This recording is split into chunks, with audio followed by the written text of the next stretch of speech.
Folks, you're in a very important meeting, whether it's a big client that you're trying to do a deal with, or you're sitting across from mullahs who want to close the Strait of Hormuz. You need to stay alert. But what if, like your president, you only sleep 4 hours? Sometimes, in very inconvenient moments, your eyes get a little heavy, and that's when you need the MAGA Zapper, the greatest invention in the history of invented things. One push of the button and a tiny electric shock jolts you back to life. You're wide awake, you're focused, you're winning. Look out, mullahs, Donnie's back, and he's going to close the strait.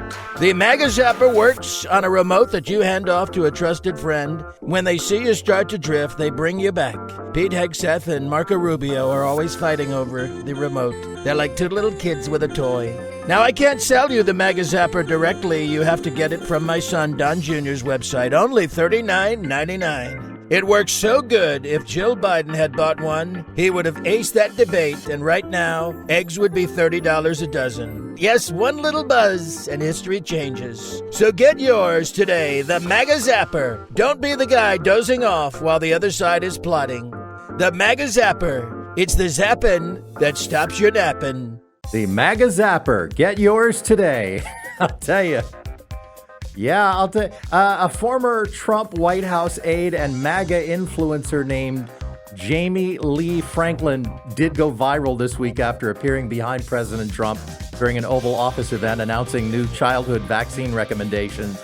And in the footage, Trump appeared to briefly close his eyes, with Franklin standing nearby, repeatedly nodding and resting her hand on her stomach.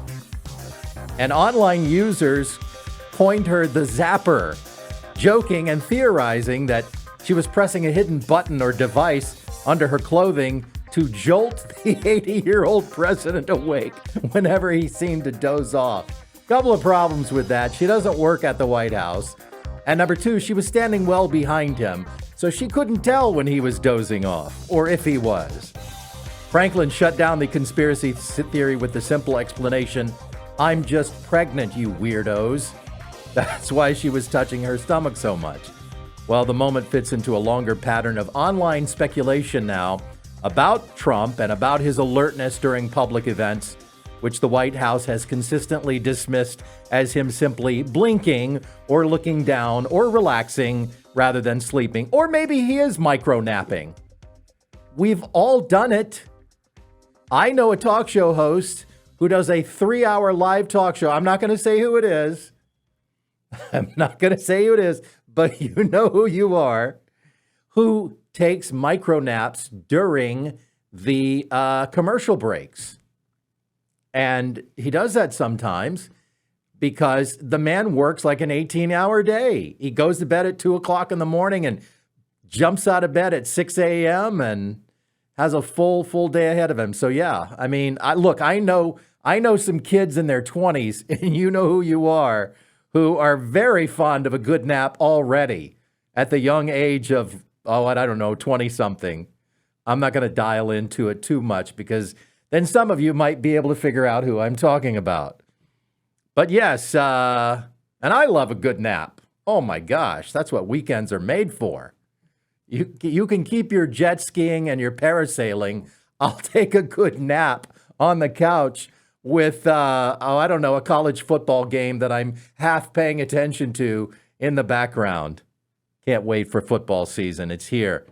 Man. But yeah, Trump is though widely known still for sleeping far few hours than most people. He has long claimed that he only needs about 4 hours of sleep at night, 4 to 5 hours, and he's good to go. A 2026 book by New York Times reporters called Regime Change describes him as a night owl who sometimes stays up all night on the phone or watching TV, only falling asleep around 4 a.m. Aides have reportedly found him still asleep late in the morning on those days. He frequently posts on Truth Social deep into the night and early morning.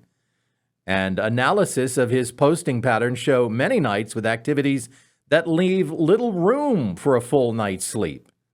Top officials, including Marco Rubio and Tom Homan, have publicly noted that he calls them at 2 o'clock in the morning sometimes when a normal person is sleeping. Yeah. So, yeah, at 80, he might be starting to slow down a little bit, and maybe he does, take a little micro nap. We only sleep 4 hours a night, which means that while you are there dreaming about open borders, I am probably awake and drafting the next executive order to get them the heck out of here. We only need 4 hours of sleep. So think about this. While you are asleep, I might just be standing over you, watching you sleep all night. Not to scare you, just to check if you're here legally. We may actually deport you in your sleep. We have a special team. We have a special team of very quiet ICE agents. They don't even wear shoes. They come in their socks. And they lift you out of bed. And they very carefully place you in the back of a van. And they drive you across the border. And you wake up in a city that starts with the letter X. That's how we do it. But, yeah, I don't know. Look, I don't know what the left expects. The man is 80 years old and running the most powerful, awesome, and badass country on the planet. Meanwhile, my mother-in-law is 78, and we won't even let her have the fire stick. We just, because she keeps breaking them with her, man, if I hold the button down longer, it'll work. No. So I have to go in her bedroom every couple of hours and switch the show from Diagnosis Murder to Blue Bloods. That Tom Selleck, he still got it. Yeah. Okay. All right. But yeah, I mean, I could probably show some footage right now of Biden nodding off here, but I won't be that petty. Or maybe I will. I'll be accused of whataboutism. Whataboutism, Mark. We're talking about Trump falling asleep. Don't deflect. More on that coming up. I realize liberals use whataboutism to deflect for when they realize, oh no, I've created a very flimsy argument here. I've constructed a deeply flawed argument, and I didn't do the research, and to find out if Trump really did something that's unprecedented, or if it's happened many times before. For example, this exchange recently on Facebook, I blur out the actual names of the people that I'm debating with because I don't look to throw people under the bus on this show, unless you're a big name Democrat. Here's the thing: when I have to stop and say this sometimes on my show because you could very easily get the perception that I just don't like anybody who leans left, and that's simply not true. I have very dear friends and people that I admire and respect and have a lot of admiration for who happen to lean left. And, sometimes we discuss politics. Sometimes we don't ever broach the subject, but we have wonderful friendships, and I cherish those. When I talk about folks on this show, I don't know if you'll notice after a while that I am really just talking about the crazy, loony nut jobs who, are just way out there, okay? So when I talk about folks, I don't ever want to give my friends who lean left the impression that I'm talking about you. I'm not. So anyway, I had this exchange on Facebook. This person reposted another person. So, and it says, remember when conservatives lost their minds because Michelle Obama illegally tore down an entire wing of the White House to try to build a ballroom, paved over the Kennedy Rose Garden, staged a UFC fight on the White House lawn, and ruined the reflecting pool, all at an estimated cost of more than $500 million taxpayer dollars. Oh, wait, she planted a vegetable garden that cost less than $200 of their own money, which supplied produce for White House meals and official events, and donated the surplus to a local soup kitchen. That's what they were outraged about. And here comes the kicker. Maybe it was just racism. Yeah, just to put a button on the argument, you throw down that race card right there at the end. Well, I had to reply because this is a perfect example of the logical fallacy of creating a false analogy. See, what they did there was they took her little $200 vegetable garden and they compared it to all of Trump's projects. So here's what I said. Yes, people did lose their minds. Everyone is a hypocrite. That's objectively true. I always say hypocrisy is a two-lane street every single time, because you cannot accuse someone else of hypocrisy without at some point in your life also being guilty of hypocrisy. We're all flawed and we're all guilty of being hypocrites.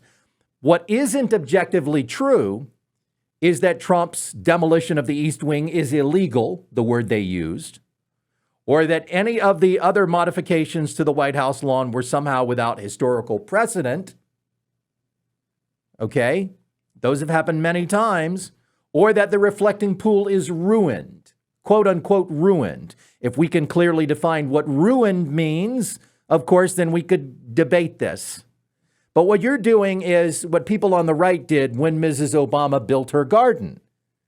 The framing that you're using is setting up a logical fallacy. You're lumping together a whole bunch of expensive projects that Trump is doing and then handpicking the least expensive Obama era project and saying that those two things are equal. By the way, the total cost to taxpayers of Trump's projects is also exaggerated. He says close to $500 million. It's really closer to $350 million, which is slightly less than the approximately $410 million in documented taxpayer-funded projects during the Obama years, which were things that were in or immediately adjacent to the White House. So to be fair, it's easy to forget how much money Obama spent during his 8 years in the White House on projects, which if you wanted to be a hack, you could describe them as vanity projects that he wanted to leave his mark on history. Every president does. But that would be a more accurate one-to-one comparison than comparing Trump's ballroom to Michelle's vegetable garden, which is what they did there.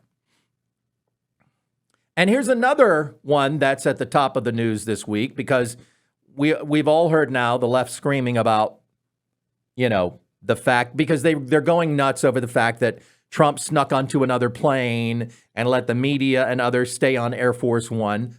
Not unprecedented. It happened before, but the narrative is about how little care Trump has for anyone but himself. It was a bait and switch. He put people in harm's way to save himself. That's who Donald Trump is. If they propose a plan to the president that seems ridiculous, a president can always say, I'm not doing that, figure something else out. And I think what we saw here is sort of Trump being the most elemental Trump he could be, which is that he doesn't really care about anyone else. So the left has been raging about this, saying, what about all the people that were on Air Force One? Trump just left them to die. And yes, that's an uncomfortable thought. This meant that Marco Rubio, traveling press, senior officials were on a plane that the attacker would most likely target. But from a purely protective standpoint, the priority, if you're the Secret Service, if you're the U.S. military, protecting the president is the point. That's the highest priority, is the president's survival. By the way, everybody that flies on Air Force One on a regular basis knows this. They know that just getting on that plane, you're assuming a greater risk than, getting on, an American Airlines flight from Miami to Las Vegas. Not even the same ballpark. There have been many times where Air Force One has flown into combat zones, has been shot at, and people that are people know this. You are traveling on the single highest value target of the U.S. government, because the president is the constant focus of hostile intelligence services, terrorist groups, and other bad actors around the world. Anybody on that aircraft knows that they're assuming that risk. Press and staff have flown into war zones, like I said, Iraq, Afghanistan, Pakistan. They know the plane itself can become a target. Security measures are visible and constant. Fighter escorts, restricted airspace. They use all kinds of decoy tactics, heavy ground security, Secret Service procedures, all signal the threat environment is elevated compared to commercial flying. It's part of the job description. When you become a White House press corps person or you become a senior aide, you know that getting on that plane carries inherent danger. And here's where the whataboutism part comes in. I'll be accused of whataboutism. This happened before. It happened with Bill Clinton in 2000. The only difference is that Bill Clinton told someone in the press, I'm getting off the plane. I'm going on a different plane. You guys have a good flight. I'll be on the decoy. I think it would have been better not to know, by the way. Don't tell me that. So let's go to X here and look at a comment. Here's Dean Obadallah on X writing, "Coward! Trump's cowardice is worse than thought. Air Force One became a decoy with media and some of the White House staff aboard. He let his staff and others on Air Force One as he snuck away in a food cart. They were a decoy. He was willing to let them all die to save himself." So here's where impressions can be fun. I'm going to read it again as Bill Clinton. "My cowardice is worse than thought. Air Force One became a decoy with media and some White House staff aboard. I left my staff and others on Air Force One as I snuck away in a food cart. They were a decoy. I was willing to let them all die to save myself." How's that sound to you, Mr. Dean Obadiah? Here's what I want to say about this. Permit me to flip this back on to you, hateful, foamy-mouthed, voodoo doll clutching, with your Trump voodoo dolls out there, you nut jobs out there who would, if you believed in God, get on your knees every night and pray for his death. That's how badly your brain is riddled with TDS. Like I said, you would get on your knees and pray for his death if you believed in God, but you don't. You wouldn't give a single tiny squeaky fart about the lives of all of those people on that plane if it meant that Trump and Hegseth were assassinated. That'd be a good trade-off for you. And you know who you are. And you know it's true. Now, you can get as mad as you want at me for saying that, but you know it's true. You'd gladly accept all of their deaths as a sacrifice to Trump being killed. And Hegseth. And I don't know why. In particular, they're not as mad at Marco Rubio. I don't know why, but the left doesn't have the same level of rage at Rubio, which, by the way, he's probably the most conservative person in that administration. And as the son of people who fled communism, would be DSA's worst nightmare as president. But some folks on the left, and again, I'm not talking about all Democrats. You know who you are and you know who you're not. But some folks on the left hate Trump so deeply, they wouldn't shed a single tear for all those people on that plane if they got what they wanted, their deep, dark, evil wish that Donald Trump was assassinated by the Iranians. That would be chef's kiss if Iran was able to take Trump out. Which brings me to this piece from American Thinker. I recommend you go and read this. I'll read most of it. Democrats will burn America down with their Trump hatred. Are rank-and-file Democrats okay with America's demise? This is a piece written by M.B. Matthews for American Thinker. It's become clear that Democrats hate America to the point they're willing to destroy her rather than give up their Trump hatred. One has only to look at the candidates and representatives they embrace to see that this is so. Mamdani has begun a cascade of communists in American politics. The invasion is underway. Trump hatred has so blinded Democrats' sensibilities that they have become parasites in the American bloodstream that will destroy the host rather than openly declare that they will not embrace murder and communism and an Islamic caliphate. Over the last couple of years, especially in places like Seattle, Los Angeles, or even Canada, Democrats have openly embraced communism, jihadist, and anti-Semitic candidates in their parties. These politicos advocate for killing conservatives, shutting down churches and synagogues, eliminating prisons and police, seizing the means of productions, seizing banks, shutting down farms, cutting power, eliminating Thanksgiving, murdering Republicans and Jews, assassinating Trump, eliminating the Senate, the Supreme Court, the Constitution, and the Electoral College, to name only a few planks of the Democrat Party. This is no longer America they want. They want nothing short of conquest from hostile enemies, communists and socialists. And Bernie, Kamala, AOC, Omar, and the usual suspects are rejoicing over the botched facelift their party has gotten. Why are they doing this? Because they hate Trump with an irrational hatred bordering on the psychotic. The Democrat Party is so invested in Trump destruction, they would rather the country go down in flames than admit Trump is better than communism. And it goes on from there. I encourage you to go read it. It ends with, Trump isn't their problem. Ignorance of history is their problem. And unless this changes, we are going down. Are rank and file Democrats okay with America's demise? Where I'm from in New York, there are a lot of ugly women, feminists. I grew up with these women, they're always like, I'm a strong, independent woman. Because she like pays her own bills and just takes care of things on her own. You know what we call a man who does that? He's just a guy. I learned this recently. Did you know that the top 5 wealthiest women in the world got their money from divorce settlements? It's genius, actually. Welcome back to Mark Moseley Show. Don't forget to subscribe on YouTube. And you can subscribe to me on Rumble. You can find it on Rumble.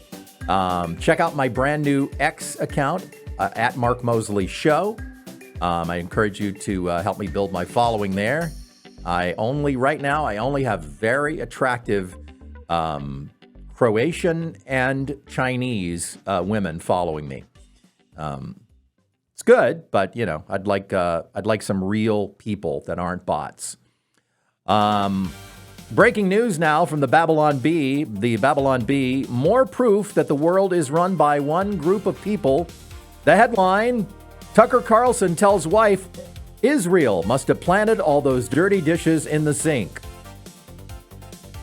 Podcast host Tucker Carlson reportedly deflected blame over dirty dishes left in his kitchen sink on Tuesday, notifying his wife that they were placed there by Israel. According to sources, Carlson's wife, Susan Andrews, repeatedly asked her husband to please rinse the dishes and place them in the dishwasher. However, according to Carlson, it was all the Jews' fault. I would never leave dirty dishes in the sink. Someone obviously put them there to create a divide between us, and it was obviously Israel, Carlson said. Bibi Netanyahu is always leaving dirty dishes in sinks. Everyone knows this. It's common knowledge. And Trump won't do anything about it because he's a slave to Israel, always has been. Instead of helping his wife clean up, Carlson continued to rant about Israel interfering with his life and how their home was obviously bugged by Mossad. Why do you think I want to move to Qatar? We'd finally have a clean kitchen, he said. When pressed on his evidence, however, Carlson admitted that he didn't know with any certainty. I mean, I don't really know who left the dishes in the sink. It could have been me, I guess. I'm forgetful, Carlson said. But isn't it more likely that a Jewish operative snuck into our house and put them there? I think so, because it's obviously what happened.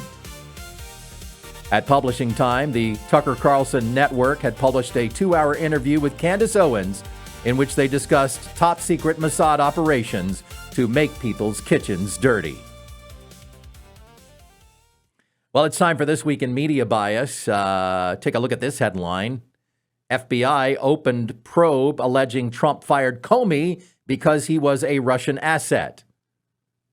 declassified memos show. And I think it's supposed to be read like this. FBI secretly opened probe alleging Trump fired Comey because Trump was a Russian asset, not because Comey was a Russian asset, which to me is just as plausible. I love that headline because it's got just a little touch of vagueness to it. In my opinion, bombshells don't explode narratives. They just don't, because they don't get the media coverage that they should. A bombshell like this, especially if it benefits Trump. Now, this one did get moderate mainstream coverage, but it was not the dominant wall-to-wall story that I think it should be. It was covered by the White House.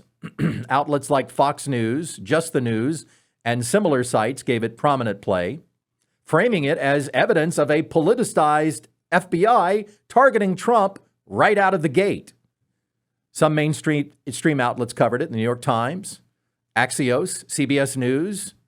Of course, liberals will tell you now that CBS is run by Republicans now. And Fox News, of course. It is not a massive multi-day lead story across major networks and newspapers, the way that some Trump Russia or Trump legal stories have been in the past. Coverage has been real, but relatively contained. Most mainstream pieces kind of throw it out there just to like muddy the waters of, listen, the whole Trump-Russia collusion narrative, I think, was intentionally muddy.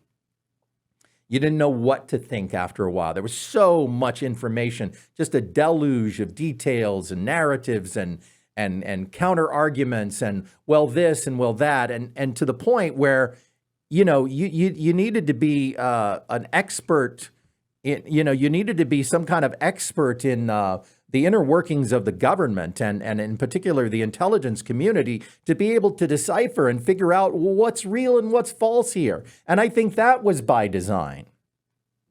The bottom line is it's received some legitimate mainstream coverage, but the volume and the intensity of the reporting on it are really not that overwhelming. Conservative media, of course, has pushed it harder as validation of Trump's long-standing complaints about the FBI and the Russia probe. The FBI investigated a sitting president as a possible Russian asset. The memos show the Bureau opened a formal counterintelligence probe, which was dubbed Oxford, OXFERD, more about that coming up, into whether Trump was wittingly or unwittingly, you see there? What they did, they gave themselves a lot of wiggle room, acting for Russia, treating the president himself as a potential foreign agent, not just people in his group, not just people on his campaign. The trigger of the investigation was firing Comey. The probe launched days after Trump removed the FBI director. And it reinforces the politicized FBI narrative. By May 2017, much of the collusion theory was already in doubt. Using the Comey firing itself as the main justification was seen as moving the goalposts. Oh, okay, he got rid of Comey. He must be a Russian asset. No, the FBI director serves at the pleasure of the president, just like everybody else in the administration. Of course, here we go. It's just one more time where Trump says something. They're spying on me. They're spying on me. And the left completely loses their minds. And then later on, look, I always say, give Trump enough time, and eventually, quite often, he turns out to have been right all along with this kooky thing that he said. And I know liberals, they step on the rake every single time because they have this inability to learn anything.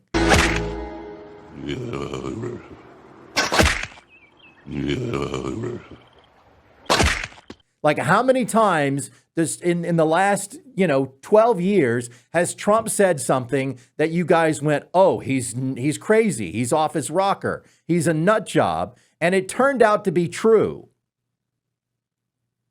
Also this week in media bias, there's an opinion piece in The Hill, which I absolutely love because it's just this weak attempt to say that you can't defend your president using contrast and compare. We've decided this is the new rule that the left has made up. We will, of course, rescind this rule the second we get on our next Democrat president. But the piece begins like this.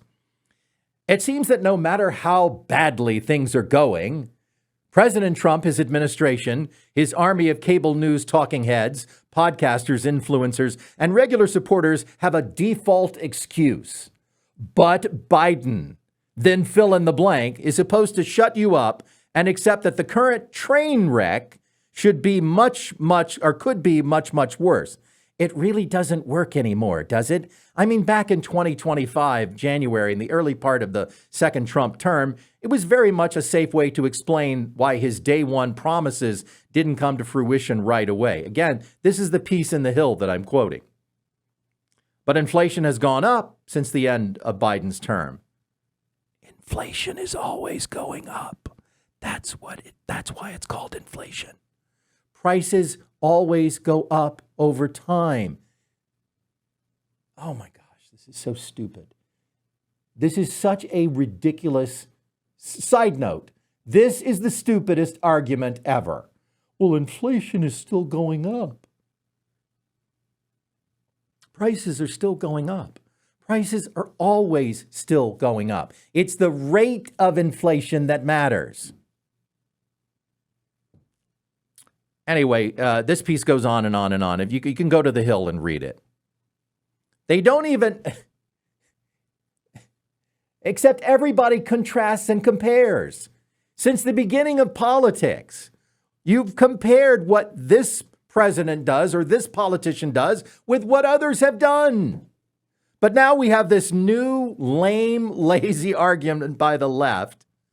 Anytime somebody points out the disasters of the Biden years, the border or Afghanistan withdrawal or the weaponization of government or inflation, the response from the left now is, well, that's just a but Biden excuse.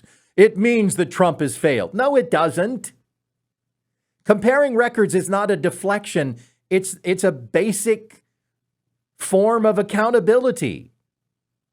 When one administration leaves office with record inflation and a collapsed border and American citizens abandoned overseas, and the next one starts reversing those failures, pointing it out is not an admission of weakness. It's called contrast. It's how people actually judge performance. They judge one administration against another. That's how you know whether America's doing okay or not. But now the left is like, well, you can't compare Trump to Biden or Obama anymore. Again, like I said earlier in the show, that just means that your argument's weak. It's lame, and we'll see if anybody goes along with it. Oh, okay. Okay, we won't. I mean, it's just, but again, this is completely temporary. The second we get a Democrat president, we're going to go back to, but Trump. So you can take all you want and blame it on the Biden administration, but it started with Donald Trump.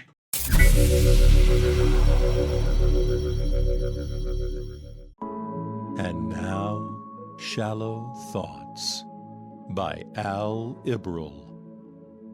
Cow flatulence from ranching is causing out-of-control climate change, and ranching uses up precious natural resources like land and water.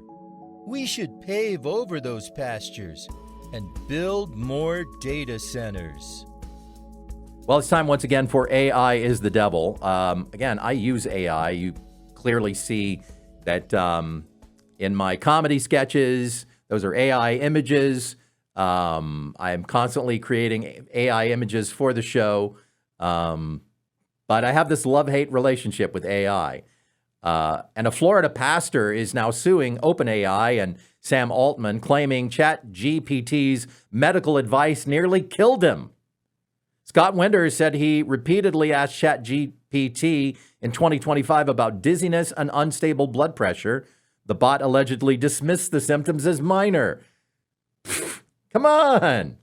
Told him to stay recliner bound and even mixed in faith-based reassurances that God did not design your body to endlessly fail and discouraged him to go to the hospital.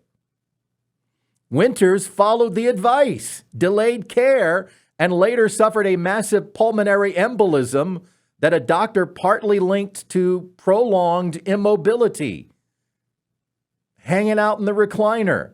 The lawsuit now accuses OpenAI of negligence and unauthorized practice of medicine, seeking damages. OpenAI maintains the chatbot is not a substitute for professional care and includes clear disclaimers. So I asked Grok, have they fixed this?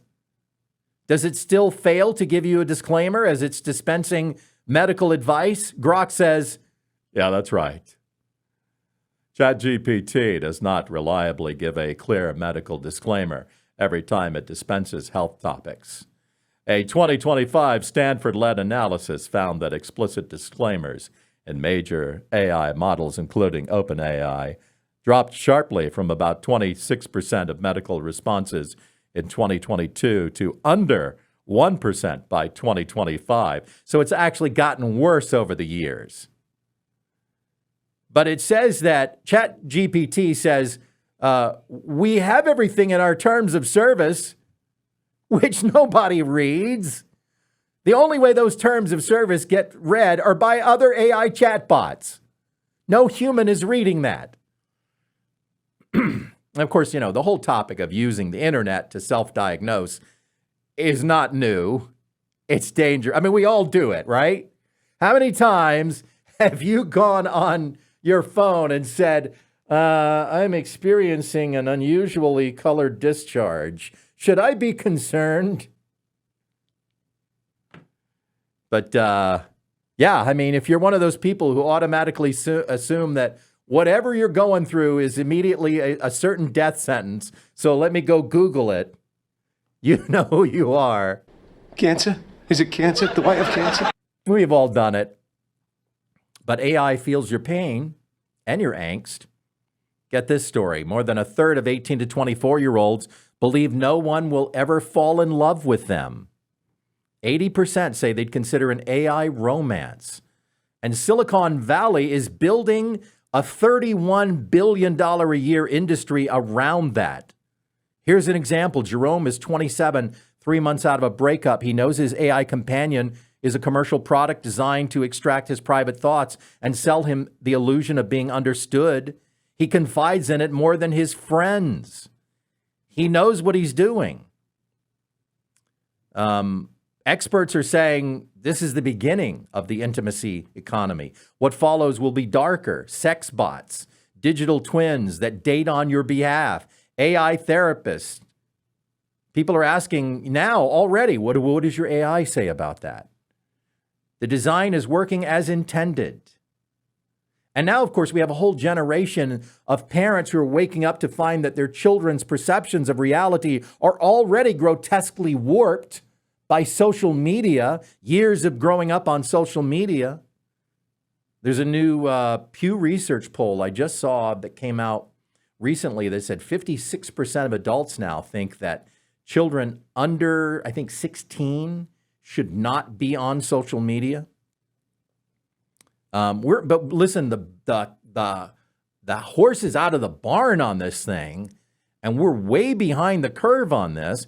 The question isn't how we put guardrails on AI, it's how we put guardrails on ourselves. And until we do, of course, Silicon Valley is go, hey, they're going to go, hey, there's a buck to be made here. We can sell somebody an AI therapist, an AI buddy, an AI best friend, an AI lover. You know what? Get yourself to a church. You will find friends there. You will find connection there. And it will be real human connection. And you will find something deeper as well, something real. Here's one more story. This one's very disturbing. 17-year-old used ChatGPT to plot family massacre in Massachusetts. Unfortunately, this has already happened, but a 17-year-old from Acton, Massachusetts, has been charged with murdering his mother and younger brother after authorities said he used ChatGPT to explore ideas and create dark fantasy stories about killing his family. His family's bodies were discovered after the father called police for a wellness check when a tutor could not reach anyone at the house. Prosecutors said the teen had recently shown concerning behavior, including using the internet to generate theoretical ideas or fantasy stories and Gothic-style narratives involving the deaths of family members. And this is like a long line of cases. In April 2026, Florida prosecutors said a young man was charged in the killings of two University of South Florida college students, had queried ChatGPT about body disposal methods and related topics in the days before the victims disappeared. So when you get to that church, bring your kids with you too, by the way, and get them to church as young as possible.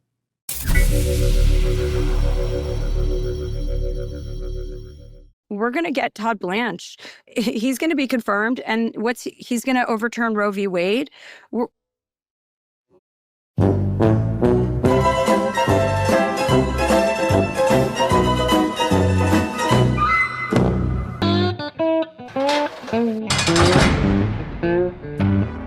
Welcome back to Mark Moseley Show. It's time for the Doofus of the Week. Lo, gather round and hear the tale of the great parking lot duel. A clash of steel and wounded pride. Yes, I'm going to do this voice the whole time because this story calls for it. Let's make it a little more Patrick Stewart. Here we go. In the sun-scorched kingdom of Panama City, Florida, two rival knights did meet upon the asphalt plain that is the public's parking lot. Sir Everett of the Hatchet, a seasoned warrior of 52 summers, sat peacefully in his metal chariot. Suddenly approached Sir James of the Machete, a fiery younger blade of 35, whose heart still burned for the fair lady both men claimed. Yes, they were fighting over a woman. Words were exchanged, and honor demanded satisfaction. Sir James drew forth his mighty sheathed machete and struck Sir Everett about the face. Undaunted, Sir Everett brandished his trusty hatchet, and the two locked in glorious and extremely stupid combat.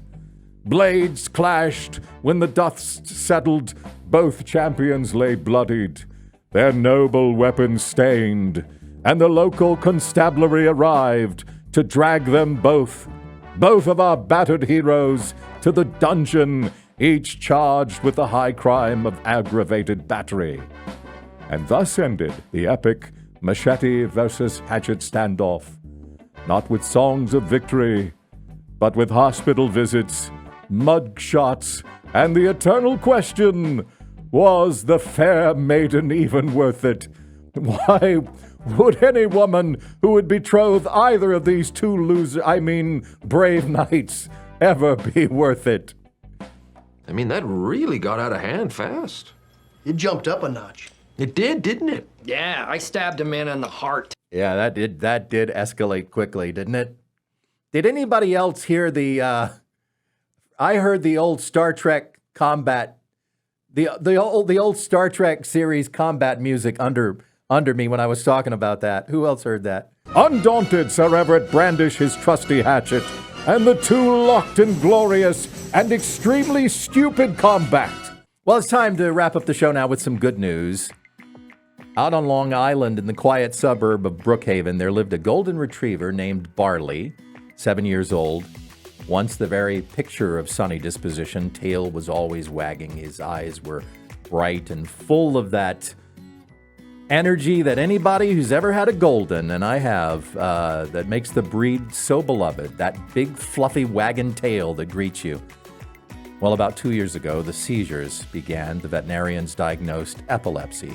Medicine was prescribed, and the seizures stopped, thank heaven, but the side effects exacted a heavy toll. Barley's energy drained away, her personality dimmed. The once bright dog became listless and sleepy and mopey.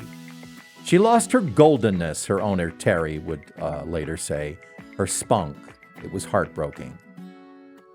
The family tried to make the adjustment for the possibility that this quieter, shadowed version of their dog was how life was going to be from now on.